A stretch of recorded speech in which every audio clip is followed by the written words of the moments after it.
is wel een mooi plaatje als je die bus zo heel in de sleden, dat gaat wel wat. Troch het winterwaar binnen de dieken glad, wat liet dat verkeersongevallen. Zo gliet een buske in de Mierden bij de Westerheen richting de sleet.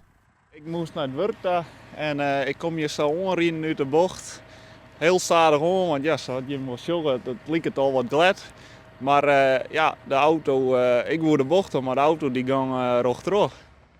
Maar gelukkig is daar de redder in niet. Ga je dit nou deze dagen vaker? Dat wist nog van tevoren. Ik heb een collega die is onderwijs, ik ben zelf even thuis. Vrije dag, maar ja, dat spreek je voorbij. Dat is altijd, stond ik op de cabine, 24/7 maar je paraat wezen. En we hadden ons vrije momenten natuurlijk, vrije dagen, maar toch, ja, als met dit waarde had ook de rekening mee van dat het Is wel topdrukte. dat het wel uit opdrukt is, ja. De meldkamer van het bergingsbureau ontvangt op zijn dag dan ook goed 24 meldingen. Goedemorgen, bergingsbureau Boersma met Minka. En dat zijn hoofdzakelijk skere gevallen. Meesten die in de sleet rijden of krijg boven de sleet, stoeper een rijtje. En er zijn natuurlijk ook pechgevallen bij, want ja, het vriest weer. Auto's die met lege accu's, dus die helpen we dan ook weer op bij.